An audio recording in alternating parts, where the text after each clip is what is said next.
Midnight Madness is coming. Is your avatar ready for college? And we have our first ever live interview, live from the new media studio here at beautiful Valley High School. This is Falcon Flash.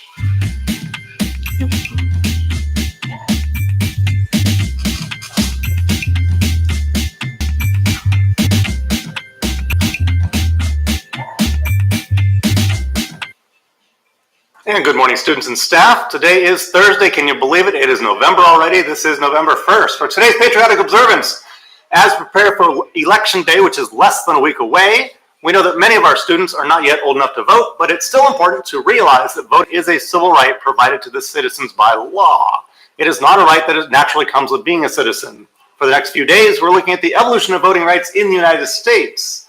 So we are up to the mid-1900s. 20th century, and while African Americans technically gained the right to vote after the Civil War, only a small percentage of Southern African Americans performed their civic duty until the 1960s, after the 24th Amendment in 1962 and the Civil Rights Act of 1965 were passed.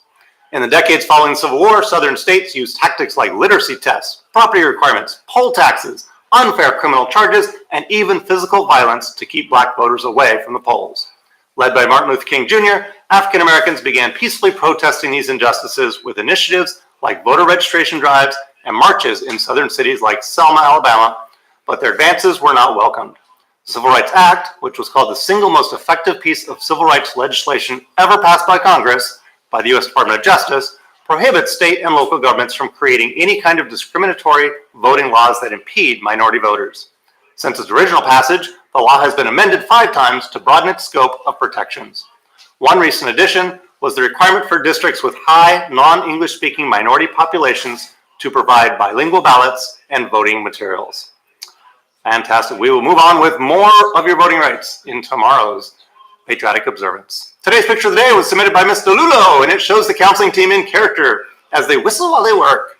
Today, these dwarves are back at work, presenting to our freshmen in their biology classes. I want to thank everyone who dressed up for Halloween yesterday and made Valley just a little bit more of a fun place to learn.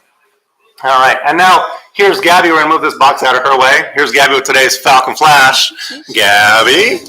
Thank you and good morning, Falcons. Hey everyone, we are making a fast break towards basketball season. And we need you to assist our ballers by coming out to support our first annual Midnight Madness tomorrow night here in our gym. Our boys and girls basketball teams will scrimmage with each other while our band and color guard entertain the crowd with live music and dazzling performances. There will be a hot shot 3-point contest, a half-court shot contest, food that will make you dribble, and giveaways that will make LeBron James jealous. So travel to the gym tomorrow night, post up, and have a great Friday night with your fellow Falcons. See you there. Tomorrow marks the end of the 12th week of school, which means that there are only 6 weeks left in the semester. Those 6 weeks are going to go by really quickly. So if you need help with your grades, the time is to act now. As you know, progress report grades are simply that, a report on your progress towards your real grade, which will determine before we go away to winter break. Semester grades are what matter. They go on your transcript for the world to see, and they determine if you remain A through G eligible for universities, and if you need to retake an entire semester class over again in the summer school or an after-school class. So to continue, do your best. Your semester grade depends on it.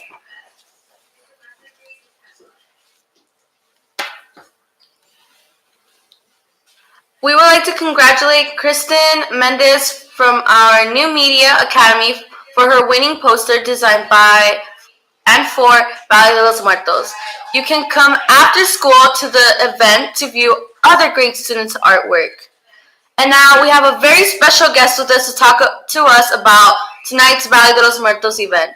Welcome, Ms. Landrian. It is great to have you as our first live in-studio interview. Can you tell us a bit about cultural significance behind Dia de los Muertos? Sure. Good morning. Good morning, Valley Falcons.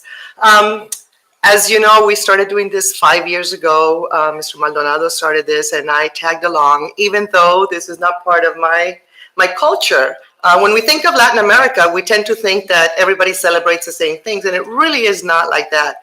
I am from Cuba, and in Cuba we do absolutely nothing except light a candle and perhaps take flowers to the cemetery. And it really gives you an insight on the cultural perspective and on how we view death differently. I love that in the Mexican culture, death is embraced. You celebrate it, you honor it, you bring pictures, you talk about the things that this person loved. In my country, we do not do that at all. It's almost as a fear of death. We don't even want to talk about it. So I have embraced it. I love it. I have an altar for my grandmother that will be displayed tonight. In other Latin American countries, such as Guatemala, they fly kites. And I wish we had huge, giant kites. Because we are in the middle of the city, we are unable to do that. But it's something that we've talked about in the past. But tonight, again, we will celebrate it. We have a lot of work from our students that they've done their boxes, and we want you to really pay attention to them. It is not just something that you go and put together. You think about the person that's passed, and you want to honor them. And in the box, you're going to find things that remind you of that person. We have two examples right here. We have one that is very special. Mrs. Wardell made it last year in memory of her daughter. And if you look at it carefully tonight, you will see a lot of the things that she enjoyed doing. A Valley grad, she enjoyed sewing. You've got their tickets to different concerts that she went to. So it really, if you look at it, you can really see what she was like. The other one is my grandmother's. My grandmother's loved La Lechera. And the bottle that you see there is one is a Cuban cologne that all Cuban babies wear. And the other one is a Cuban soda that you would drink with the lechera. I also she enjoyed sewing, so I have some of the things there that she would have used. You see a lot of marigolds, and you will see the marigold. The marigold is a flower that is always used in the altares or the cempasúchil. There are certain elements that you will see. You'll see the cross, you will see the salt, you will see the food. So there's a lot that goes into the making of the altares. We sure hope that you guys come tonight.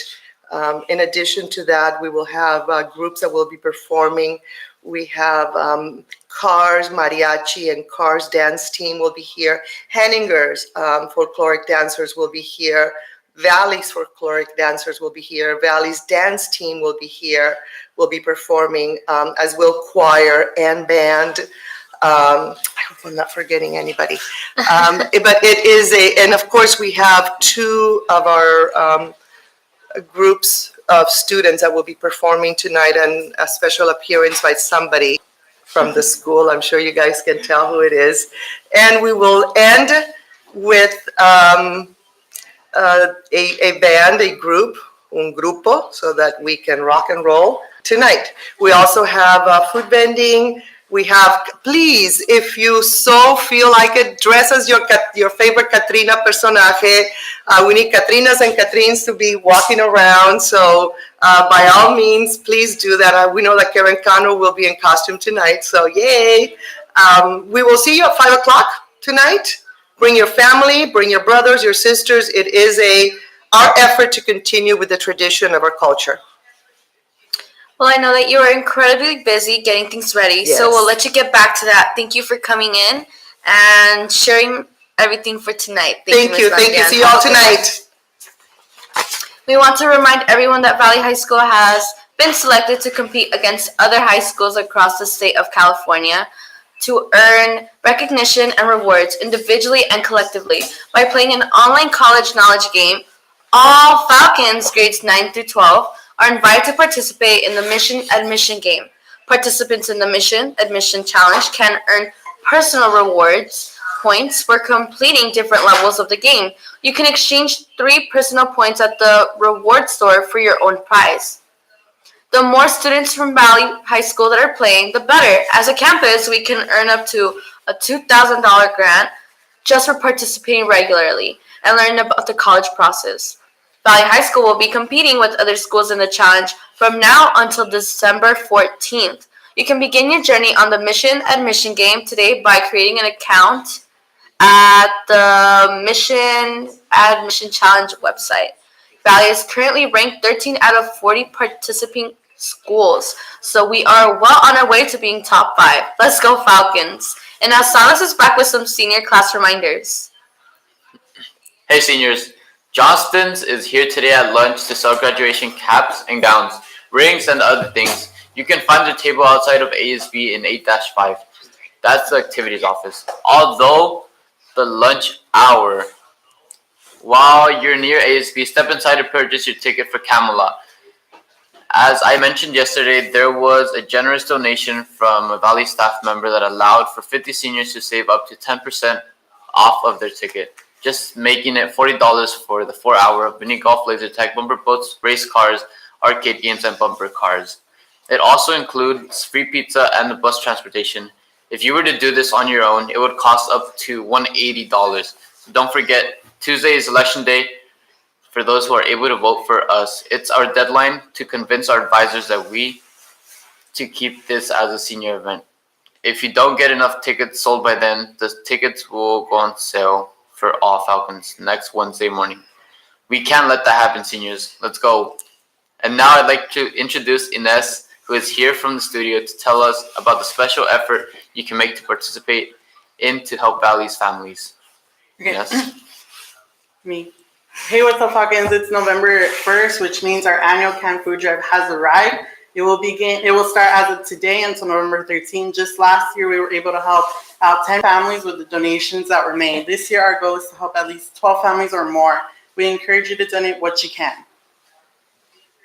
Besides canned food, we would also appreciate donations like household essentials and personal hygiene items such as shampoo, soap, toothpaste, and laundry detergent, among other things. You can also drop off donations in the main office and ASB. If you have any questions, you can ask us or other ASB members. We also want to thank Ms. Lozano for her participation in the can drive. And that's it for today's Falcon Flash. And remember, Falcon Fever, catch it!